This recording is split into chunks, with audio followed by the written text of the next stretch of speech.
Hello, I'm Devin Moore. I'm a Humanity Rising ambassador and the founder of #Race to Speak Up, an anti-bullying organization. Humanity Rising is a student-led movement to create a more compassionate world through service. We help students find their service passion and give them a voice to help them share what they are doing to make a positive difference in the world. Welcome to our Humanity Rising Voices podcast series, Creating World Peace Through Unity, hosted by Steve Serwitz. We are really excited to have you guys here today.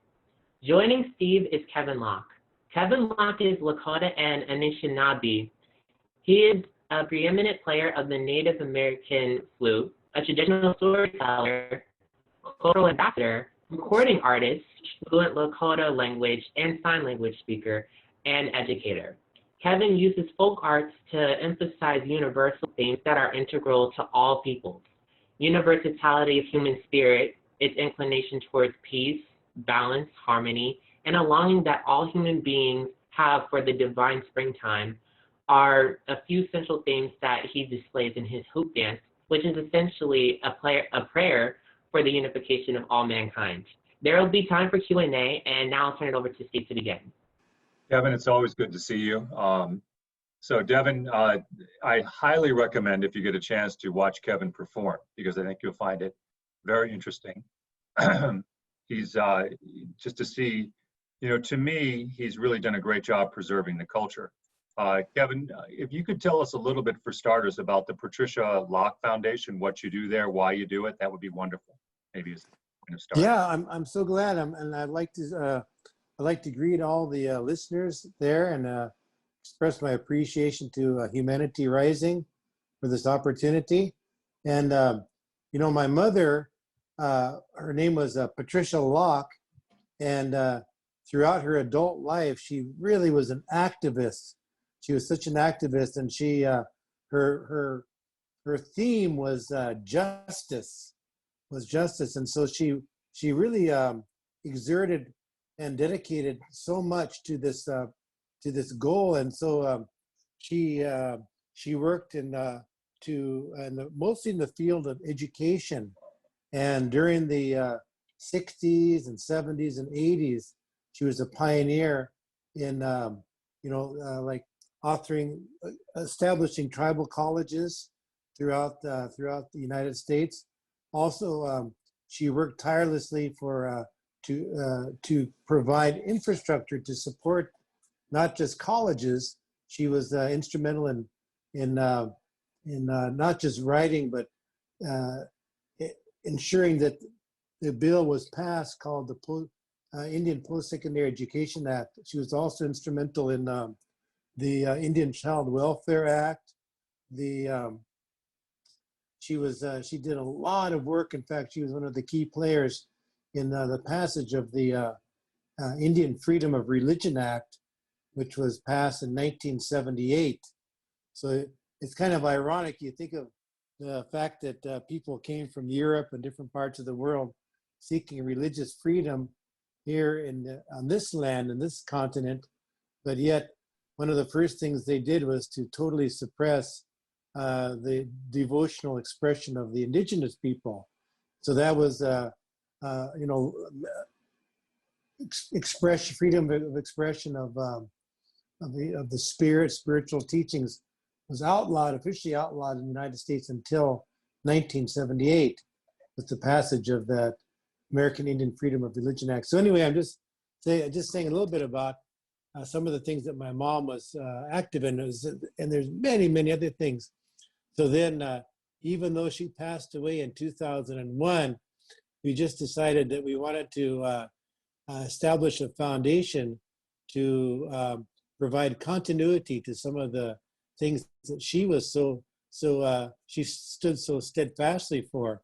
And I might add that she served on the National Spiritual Assembly of the Baha'is of the United States for the last 8 years before her passing in 2001. So we have this foundation, the Patricia Locke Foundation, and we're doing a lot of things. One of the things that's really exciting is this nutrition and food sovereignty initiative, and we're partnering with the North Dakota State University Extension Office there on at Standing Rock and in the community of Fort Yates, which is about only 45 miles from our home in Hunkpapa, also on Standing Rock. And what we're doing is we're getting these tower gardens going. And through these tower gardens, it not only provides year-round nutrition, but we're also incorporating the STEM education, all the basic science, math, literacy, all these programs to enable the kids to not only get that nutritional benefit, but also to learn, get foundational teachings as well. And of course, we have the spiritual, cultural component as well. So that's a little bit about what we're currently doing with the foundation. Thanks for asking. It's my pleasure. As you know, I'm a supporter of the foundation and yes, specifically the Tower Gardens. I love, one thing, we're both Baha'is. Baha'u'llah Locke taught that food is medicine. And he was saying back in the 1800s. And so it's very interesting because we have COVID now, and now it's coming out that our diets are very influential. If you look at the underlying symptoms that cause problems with COVID, a lot of diet is a huge problem. And of course, that's a huge problem with other diseases as well. But COVID seems to really pick on that particular thing. So I think one thing that will come out of this eventually will be a little bit more of an emphasis on wellness and eating and exercise, diet and exercise. And absolutely. So I know that it's hard on a reservation. Maybe you can explain, because it's hard on a reservation to get healthy food. Is that correct? Yeah, well, you know that the region that we live in is in the upper Missouri, and the Missouri River Valley for thousands and thousands of years has been an oasis of like a how do you call that? Like a cornucopia. Just like it's been such a foundation for the people, because it's provided not only the food, the shelter, all the wildlife that's required, the medicines, but also there's been over 1,000 years of intense horticulture along the river. But then in the 1950s, with the passage of the Pick-Sloan Act, all of the reservation lands of the upper Missouri were dammed up and flooded, and so this completely eliminated the basic nutritional foundation of the people who had grown crops there and lived along that river valley. So that was an incredible upheaval and destruction of the nutritional foundation of the people. So the people were not able to raise the food. Also, the game that was dependent upon that Missouri River Valley ecosystem was dispersed and largely destroyed. So this is a great step in the direction of restoring nutritional and food sovereignty to the area. And since it's very, very sparsely populated, our reservation area, there's not enough fresh produce and food that's transported there to provide the nutritional needs of the people. So like we do have two grocery stores on the reservation. And then in order to get more groceries, then you have to go to maybe up to Mandan or Bismarck, North Dakota. You can go to Mobridge, South Dakota. So you have to go some distance to get food. So this is a wonderful step that we're doing to provide not just the nutrition, but also, of course, education and everything else for the community. What you brought up kind of gives me a segue into a topic we talked about just now, which is racism is a huge topic all around the country right now. But I think in racism, what's been done to the Native Americans is sometimes ignored. And I just read something very touching recently about it was that the ghosts, even the ghosts of the past were destroyed, and so so thoroughly was the culture destroyed. I remember I had a conversation a couple months ago with a mutual friend, Mary. You know Mary? She's from Alaska. I think she lives in Seattle now. Yes. Yeah, And yeah. so she told me something I hadn't known. I've come from a Jewish background, and Mm-hmm. we're very, very focused on the Holocaust, and we lost 6 million people in just a matter of a few years. And she said, what about the Indian Holocaust? And I said, what do you mean? And I didn't know that there was a Native American, I should say Native American, not Indian, but the Native American Holocaust from a population of 50 to 5 million. I mean, that was over several years, but that was a Holocaust, right? Just like I think the most conservative population estimates are like around 15 million people, and then it ranges from that up to like 30 million plus in that's just North America. And that population, let's say there's 20 million people here, 25 million people here in 1492, and then that was reduced down to just a little over 200,000 people in 1900. So it's in terms of that's just on this continent, not counting South America, Central America, but it's historically, from a global historical perspective, it's one of the greatest population decimations known historically. Yeah. So of course, in the United States, that the main policy in the United States was extermination of the people. Extermination. Right. Yeah. So that was, there's a well-known book. It's called American Holocaust. You might want to look at it. It's very well documented. It's by Stannard. His name was Stannard. But it's anyway, he's a scholar and he does incredible research. And I can't read it. It's too horrific to read. But it's but Mary's right. This is I think historically one of the greatest Holocausts occurred. And this is a great stain on U.S. history. And so this is why remember he just passed away. Senator Lewis was talking about the redemption of the soul of America. So it not only includes slavery, but it's also the genocide of the indigenous people of this land. Yeah. Well, Kevin, I wasn't here, but I'm sorry. Yeah. I'm sorry for what your ancestors had to go through. I know what mine did. I feel, as a Baha'i, I feel sadness at any inhumane activity towards any of the human being, towards any hatred. I know you had said right before we started you're a global citizen, and your concern is for the whole world, and it's amazing to come out of that. I've seen it sometimes with people who've been oppressed, that they get angry and they say, look, I've had enough of you. You're the one who did this, and I don't want to talk to you. But you have, I've known you for a while. I've never seen anything. I'm sure you get angry. I'm sure you like you said, it's hard to see the book, but you've responded with such love. How did you do that? How did you get to a place where you love all people from coming from such a tragic start?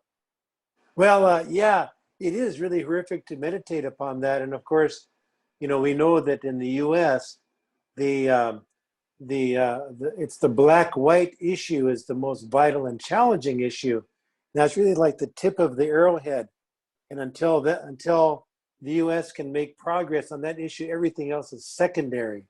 But for me personally, before I was a Baha'i, it was just agonizing to see all this injustice, and the historical circumstances were so horrific, and so I just couldn't process it, couldn't deal with it. But then, when early on as a Baha'i, I had a chance to go to Washington D.C. This is became a Baha'i around 79 or 80. I think it was around 1980, and I was in D.C. and I went to the Baha'i Center there, and there was a man there. His name was Du Bois Johnson. Never forget him. And anyway, he was one of the first Baha'is I met. I was just on a short trip to DC, and he was really excited about. He's been studying the tablets of the divine plan, which is really the charter or the manifesto for the spiritual conquest of the planet. and it was entrusted to the Baha'is of North America on behalf of not only everybody living at that time, but all the future generations. But I got that book and I started reading it. And I just couldn't put it down because it was so exciting, because I saw all the roles that are portrayed in the Tablets of Divine Plan are heroic roles. Because what I had been so depressed and concerned about, anguished about, I should say, was that history puts everybody in such compromising roles. Like historically, you look at history, and then there's all this traumatic drama that's been played out. Like people have been forced to be like the enslaved, the enslavers, the conquered, the conquerors, the exploited, the exploiters. It's really such a horrific drama that's been played out here especially in the United States. And for what? It's for in order to gain ascendancy over resources. But then when I read Tablets of Divine Plan, I could see all these heroic roles, and the field of conquest, if you could call it conquest, is the collective soul of humanity. And so in that arena, there's no bad guys. No. I've been talking on the internet about that, Kevin. And so last night I was actually conversing with some Baha'is who were really angry at billionaires, and I happened to be one, and so rich people, and I said to them, I said, look, I'm not saying all rich people are good, but I'm also not saying all rich people are bad. We should just give everyone's part of everyone, and rich people are included. And you may not like something. You may not agree with someone on everything. You may not agree with them on anything, but they're still part of the human race. We as Baha'is have to love them. Now, we can hate the system. And I, by the way, agree with them. I said, look, the system's bad. I shouldn't have this much money while people are starving. And that's what Baha'u'llah said. But the system is what's broken. I may or may not, I just happen to have a company that went public, and my wife and I, our goal is my goal is not to die a billionaire. I want to give my money away. So, but on the other hand, there are inequities in the system, tremendous inequities, which need to be done away with, but they can't be done away with hate, even, like I said, against anybody. And that's, that wasn't necessarily a popular opinion, because nowadays people, even some Baha'is, want to hate the other. And as a Baha'i, there is no other. That's right. And, you and I think it's really cool, as we come from very different backgrounds. You come from a Native American, indigenous background. I come from a Jewish background, yet we've read the same books. We embrace the same books. We embrace the same truth. And to me, when I see you walk in the room, I feel like you're my brother. That's honestly how I feel. The second you walk in the room. And that's how the future of humanity. I really think when I look at the faith, that's the thing that if you really watch the faith, I have Baha'i friends of all shapes and colors, women and men, and there's that special spark that Baha'u'llah has united us. I really think it's Baha'u'llah, the spirit of Baha'u'llah. I see it in your eyes. I feel it when you walk in the room. And there's that love there. And that is that love that unites all of humanity. I think we just need to get out of each other's way, in the sense that we need to understand that it's actually easy. We're almost holding back. The truth is very easy. We're one. Mm-hmm. The barriers into the way to that oneness are all barriers that we hold that are, I don't know if you've ever done in the Rui book where they talk about, I think it's Rui 2, where they say you have a box of rocks and you have to exchange it for a box of gems. Mm-hmm. It's the sacrifice. Bag of rocks. And so we're all carrying around this bag of rocks that we think is so valuable. And if we would just let go and give it up, we'd have a bag of gems in its place. Oh yeah. Yeah, it's such beautiful lessons in those books. I'm glad you brought that up. It's great. So anyway, I think I'll give you a little story kind of about forgiveness. My father, his family, he was the first one born in the United States. And my father was born in 1937. When he was a very young boy, he found out that most of his family, including his grandfather, who had stayed in Poland, was dead. 19 members of his family. And my father is a pretty big guy. As you know, I'm very tall. My father is like me. If you crunch me down 6 inches, he was Yeah. 6 foot tall, and even at his lightest, he was about 190, 200 pounds. He was a big, solid guy, and he was a boxer in college. And he was an engineer, and he worked for a company when he was in his 20s. I think this was maybe before I was born. It would have been in the early 60s. And there was might have been right when I was a baby, me, early to mid 60s. So my dad was in his 20s. He was a very powerful guy. And this guy came who had fought for the German army in World War II. And my dad saw him, and every time he saw him, my dad just went dead red. And they pretty much almost had to restrain my dad from beating him up every day. My dad was very mean to him. And one day the guy came up to my dad and very bravely asked him to lunch, probably risking his life in doing so. My father, I'm not kidding, my father wanted to kill him. I mean, think about it, 19 members of his family, all that rage, and my father knew how to do it. But he went to lunch with him, and he said, my dad's name is Sai. He said, Sai, I'm not a Nazi. I didn't know what they were doing. I fought for Germany. I fought for my country. I did that. But I'm not a Nazi, and I don't approve of what they did, and I don't hate Jews, and I'm sorry for what my country did. And my dad, for his part, which was very good, forgave him, and they became friends after that. Oh, that's a wonderful story. Yeah. And I think we have to look at when we stop looking at each other as the oppressor and the oppressed, we start looking at us as humans. Forgiveness is a big part of this. I would love to know, actually, I know the Baha'i writings talk a lot about Native Americans, about the indigenous people. Can you maybe give us a little short piece about the future, because I think it's so beautiful? Well, I think the main quote that people use quite a bit is again, it's from the Tablets of the Divine Plan. And now there's, I think, a more recent translation of this, but I've got that old book, and that's when that really stuck with me. It says, so Abdu'l-Baha says, it says, you must attach great importance to these Indians. Should these Indians be educated and properly guided, there can be no doubt that through the divine teachings, they shall become so enlightened that the whole earth will be illumined. So that I think is I think that's the most important quote concerning indigenous people. And the main thing the things that stick out to me in that quotation would be the educated and properly guided. So a lot of people, that jumps out at them. They think, well, they've got to go to Yale or Harvard. But no, that is, to me, that's is because the next phrase qualifies that. It says, through the divine teachings, through the divine teachings.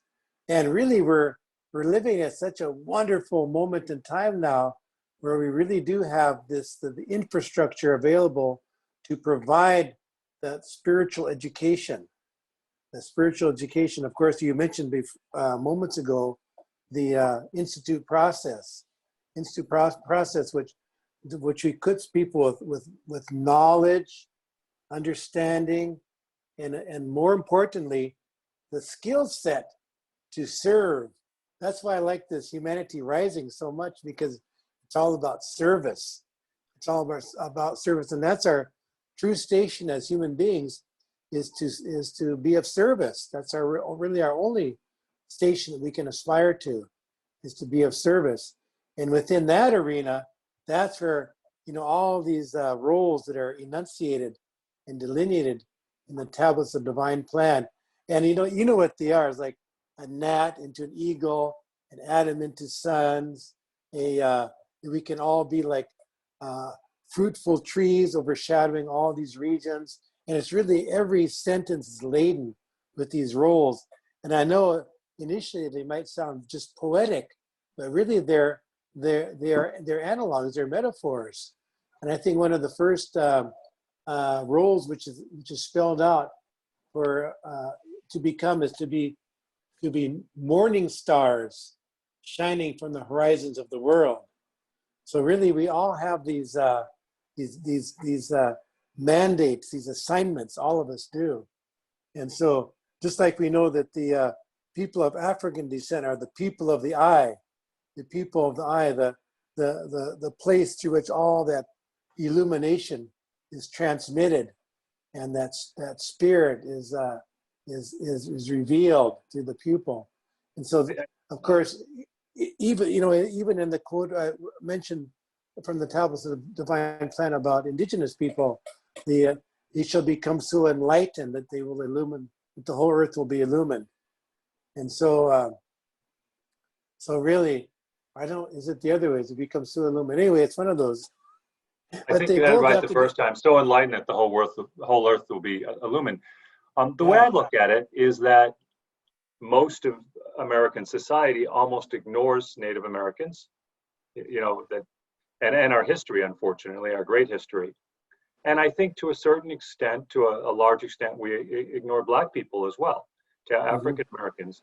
And what needs to happen, especially in the corridors of power, there need to be Native American voices. There need to be African American voices, Latin American voices. There needs to be female voices. We are a beautiful tapestry of humanity. And as Abdul Baha said, he said, we're flowers of a garden. And he said right after, he said, if you just have one color flower, it's not nearly as pretty. No. And I actually think God in his eternal wisdom designed us as a society to have all of us together, working together. And it doesn't work if we don't listen to each other, if we shut out a piece of, because you are a necessary piece of society, as am I. But if only my voice is heard, then we fail together. And that's one of the beautiful things about the faith, is that we are one. And this idea of oneness, this time that we're in, this tumultuous time, I don't know if you've noticed this, because I'm very involved in a lot of different activities, companies and nonprofits. And I just had this talk with a couple of people the last couple of days. We actually had some guests over for lunch. And one of them is a president of a fairly large-sized college. And people are having a lot, almost like post-traumatic stress disorder, PTSD. I think that we're paying the price for our failure. Well, of course, the writings say this, the House just said this, and the NSA of the United States just said this, the National Spiritual Assembly, that the solution to this is acknowledgement of the oneness of humanity. And I believe that we are kind of coming to the solution. And I think these events of 2020, this really, on the one hand, terrible year, I'll use a Baha'i word if you know this hidden word, this calamity, you might say. Calamity is our problem. And so that's the way I see it. I guess, first of all, do you see the extra stress with the people you're interacting with? Yeah, I think so. Yeah, it is really it's really harrowing. In South Dakota, several of the tribes have quarantined, and they've closed off, they've blockaded the exterior boundaries of the reservation, so that if you're not a tribal member, you can't get on or off. Yeah, so some of the tribes are really taking it very seriously. The health, because of the underlying health conditions of the people, makes it perilous for this COVID. I mean, more than other populations, because of the high rate of diabetes. And again, it's health related.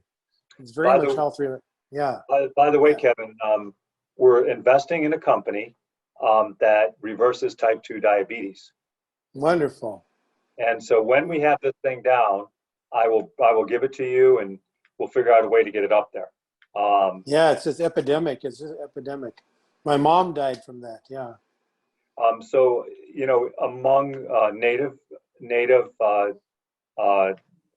Hispanic, and African American populations, it's epidemic, and I think it's one of the big problems is poverty.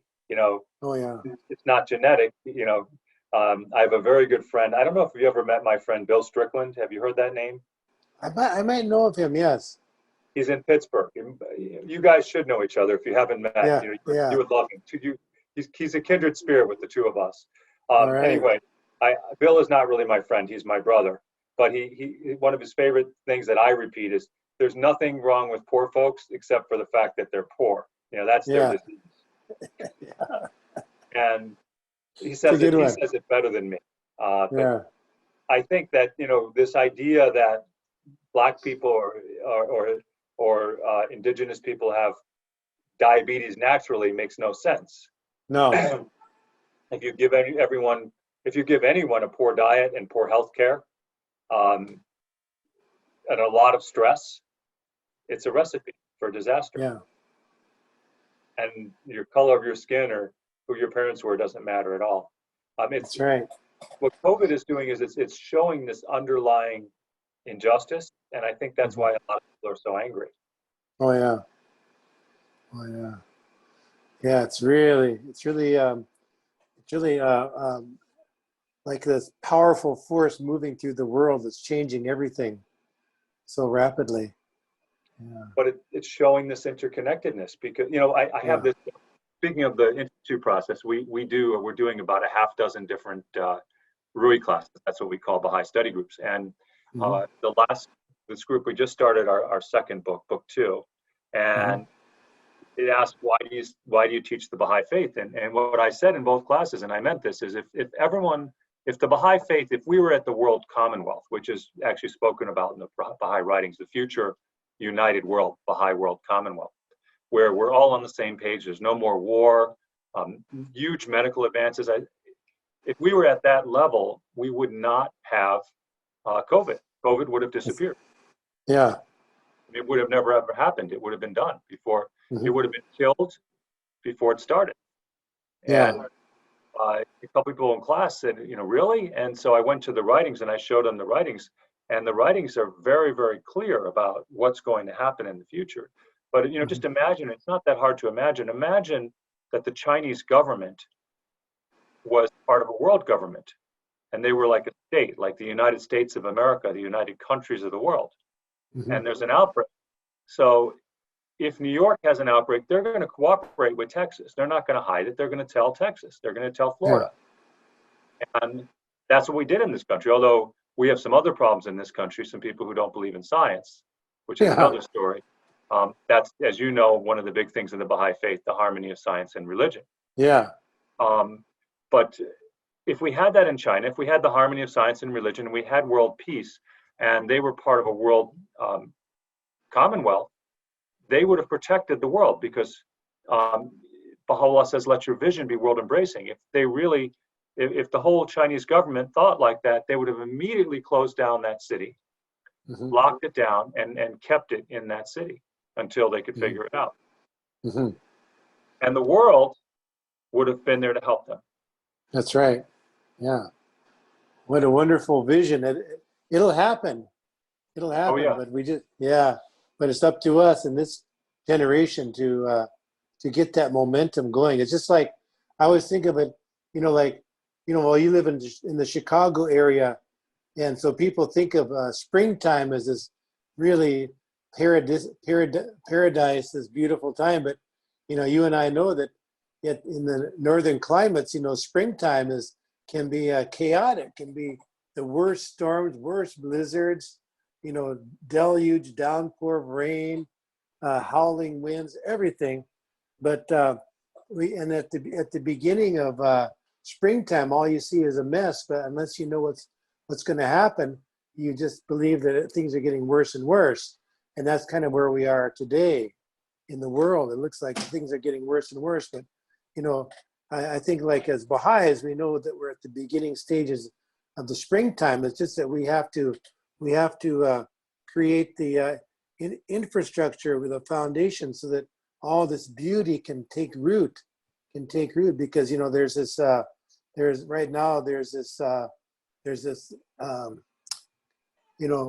escalating conflict between forces of disintegration and integration, and so it looks like the forces of disintegration are winning. Looks like they're winning because and that's what you see in the news, right? Yeah, the news reinforces it every 20 minutes. You get a get a fresh story about economies collapsing and all this this political system just so corrupt and all these things, but so we get that blow by blow, but unless we know that it's setting the stage for something wonderful to take place. Now, that's not to say that we're not going to go through some kind of a unprecedented catastrophe that can actually further unite humankind, but that's the goal. We can run, but we can't hide from the oneness of humanity and the need now to unite. Well, what's beautiful is I hear so many people saying that now. So many people throughout the world are now saying unity. I mean, it is, I can say to almost anybody now, we need to understand that we're one human family. And before I would get funny looks, a lot of people just ignoring me. But, I talked about it with our friend Ken Bowers, who's the secretary of the National Spiritual Assembly of the Baha'is. Mm-hmm. And he and I both feel that receptivity to our ideas of the oneness of humanity are at an all-time high. And he's been a Baha'i his whole life. And I know you've That's been, right. how long have you been a Baha'i? About 40 years now. Isn't this the highest receptivity you've ever seen? Yeah, I think so. Yeah, I think it's got to be now. And it's just getting started. What Ken, what I've heard over and over again is that this is going to be that entry by troops, which the Baha'i writings talk about, where people start embracing this faith in mass numbers. We look at the world. I think the world is a beautiful place, and I want to go back to that thing where you said disintegration and of course the New World Order arising. Sometimes people are really mad when you say New World Order, especially in Christian groups.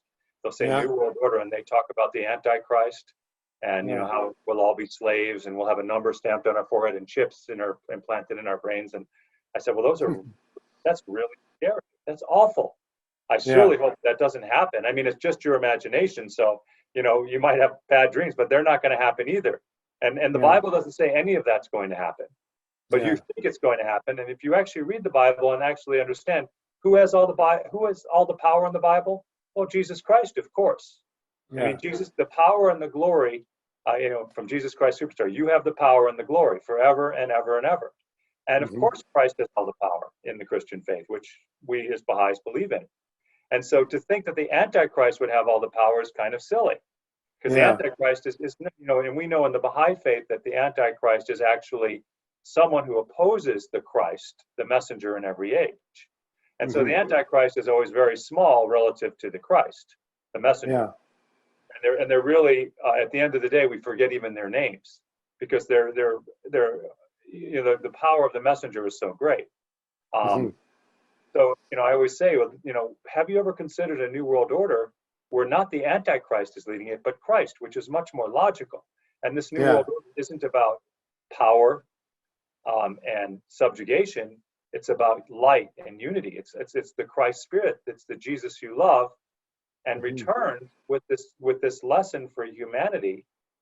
That here's what we can do in this golden age. And I went back to the Bible actually yesterday as we were doing this class, and one of the people had said, well, that's not really in the Bible. I didn't see that in the Bible. So I went to the 21st chapter of Revelation and went in, and there it said that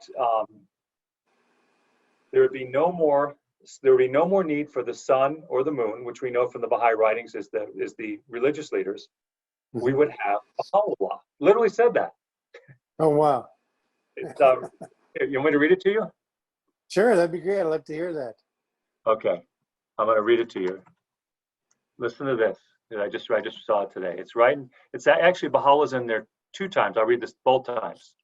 I'm going to read you 21:10 and 11. And he carried me away in the spirit to a great and high mountain, and showed me that great city, the holy Jerusalem, descending out of heaven from God, having Baha'u'llah, and her light was like unto a stone and most precious, even like a jasper stone, clear as crystal. That's one mention of Baha'u'llah. But I mean, it's really right there. And then the next mention of Baha'u'llah, And this is the chapter, by the way, that starts out with, and I saw a new heaven and a new earth. For the first heaven and first earth were passed away, and there was no more sea. And so it's talking about this glorious future.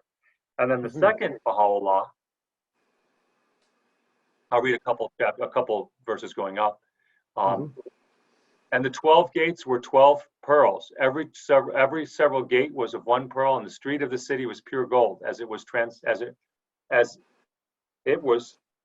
transparent glass. And I saw no temple therein, for the Lord God Almighty and the Lamb are the temple of it. And the city had no need of the sun, neither of the moon, to shine in it, for Baha'u'llah did lighten it, and the Lamb, the Christ Spirit, is the light thereof. Right there. Oh, wow, that's great. So when you say Baha'u'llah, in the Bible it's saying glory of God, correct? It is, yes. Yeah, that's right. Okay, very good. But that is Baha'u'llah. That's Baha'u'llah, exactly. Yeah, I know. So I thought, anyway, so I just think it's fun. It's funny that we're here and it's all there. I really am happy that we're getting more people talking about unity. And, as Baha'is, we don't force our faith on anybody. I just, as I tell people, look, you don't have to be a Baha'i like me, but at least we can start talking about the oneness of humanity. And it's so necessary to have that. And I'm really grateful for, I'm sure you've seen the writing from the house that they sent in July, the beautiful letter they sent about racism. I treasure those types of letters that we're getting on how to deal with racism. And I've shared it with so many non-Baha'is who really love it. In fact, one person I shared it, and she said, I have no interest in religion, but you know what? I love this. I'm going to look at your faith. Just from that one letter. Wow, that's great. That's wonderful. Do you think that if history showed more heroic roles, there would be more people today like us who spread positivity and peace? Well, historically, yeah, but I think it's just the matrix. It's the environment from which we have to emerge, and so then it's just a contrast that we have to shake off. I always think of history is like if we live in it too much, like if we just focus on that, like the slavery and the genocide and all these things, then it becomes like this burden, becomes like a ball and chain shackles that we just drag around with us, and it just creates all this agitation and anger. So then we just have to, so that it's very, very dark. But if we can somehow just break free from that, and to me, that's what these roles, like I mentioned, that are articulated in the Baha'i writings, especially in the Tablets of Divine Plan, just give us that brilliant light that we can set our sights upon and strive to achieve. And so this is really it's a process of awakening that we're all involved in together. And it's just like we're getting to the stage collectively, like we're going to that mountaintop. I love that Dr. Martin Luther King's speech, that he's been to the mountaintop, and we're all moving towards that mountaintop. And I think throughout time, we all have been striving to achieve that, but now we've reached a stage in our collective, all people, our collective ascent of that mountain, where we can see that summit. That summit is coming into view, which is the achievement of the unity of mankind. But then I think we're beginning to realize that we can never achieve it unless we assist in another. See, we have to do that. So we all have to become allies and supporters and empowerers of each other to the best of our ability. And so this is a great challenge that we have, but it's a great blessing that we have at this stage in the awakening of humankind. And it's there's no time to delay. We can see that so clearly now. Yeah, but history is what it is. We can't really go back and change it, but we can certainly transform ourselves from that place. And I always think of our ancestors too. The things that they prayed about, the things that they dreamed of, things that they longed for, yet they could never achieve it. But today, we can, and we can do those things on their behalf. All that suffering that our ancestors went through. It doesn't matter if you're African descent or Jewish descent, whatever it is, now is the chance we can redeem the suffering, I should say, of our ancestors, the things that they could not achieve. We can, and we can do it on their behalf. Does that make sense? Yes, it does make sense. And you're right about how we can't go back and change history, but we, of course, can learn from it, which also does lead me into my next question that I have for you. So I just have something that my friend sent me. It's about one of the greatest unwritten stories of America, is the saga of American Indian and African interaction and cooperation. I'm going to just read this really quickly, and then I'll ask you the question. Local Native American populations gave refuge to runaway African slaves in surprisingly large numbers in the South. The acceptance of those Africans into then racially unprejudiced American Indian cultures throughout North America was so common that the majority of today's African Americans have some measure of American Indian ancestry. Now, if things like this were taught more in school to younger students or just any students in school, do you think that the topic of many historical conversations won't be focused on hate and more focused on unification? Yeah. That is really an untold story because, I remember years ago, I think it was about close to 40 years ago, I was invited to present at the Seminole Fair in near Hollywood, Florida, and I was with one of the tribal leaders there, and he was just walking around giving a tour, and there was a whole large group, maybe about 30 or 40 people of African descent, and they were all in this one area, and then he said, let's go over and meet these people, and he spoke to them. And he spoke to them all in Creek language.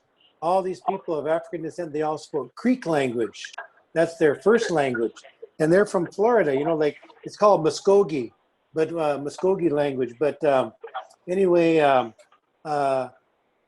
apparently, during the, I suppose, the 1800s, the native people offered asylum to people of African descent who were fleeing slavery. And so the native people, I suppose a lot of Creek, Choctaw, people like this, they welcomed them, and of course the people escaping slavery, they had no need to continue speaking English, and so they just picked up spoke the language of the land, and so this continued. I don't know if there are people still in Florida of African descent that speak Creek language. There may be, but I don't know. And I thought that was so interesting to see that. And of course, that's the underlying reason why the U.S. government fought 3 wars against the Seminole in Florida, which is because the all these people who supposedly owned the slaves, they were influential in government, and so they raised funds. They lobbied Congress to raise funds to send military, send troops to Florida to defeat the Indians who were harboring the runaway slaves. So anyway, I think all these things are just little known facts of history, but they'll come out soon enough, I think. And it's really an interesting drama. But to me, of course, it's like I was saying, the main drama is what we can do right here and right now to more or less, redeem all that suffering that took place at that time. Why don't we just end with a word of wisdom from my friend Kevin to young people? If you have any piece of advice, what would you say to the young people that are going to be watching this? Well, to me, it's really inspirational to see the mandate, the goal of Humanity Rising, which is to really use, youth have so much energy, so much talent, and I think I wasn't a Baha'i then especially as a junior youth, that 10 to 15 year, but I think back then, I think of all the things the foundations that you set, the goals, the personal habits, the things that you do at that age are so, it's like the baseline from which you build your the rest of your life, I would say now, looking back. And this is such a great enterprise, Humanity Rising, which is to encourage and facilitate this path of service, because this is the path to the Holy Land. That's the path to the mountaintop, is that path of service. It's that beautiful road, the beautiful road that will really release us from the bondage, the shackles that have held us all back. So if we can see ourselves in all these beautiful roles of service, and I think the paths are really well delineated on the Humanity Rising website. So I would just recommend that people look at that and begin to chart that course for themselves. Kevin, I really appreciate always talking to you. And All thanks, right, very Kevin. good. Have a good night. Great talking to you. Okay, good night. You take care. Aloha. Aloha.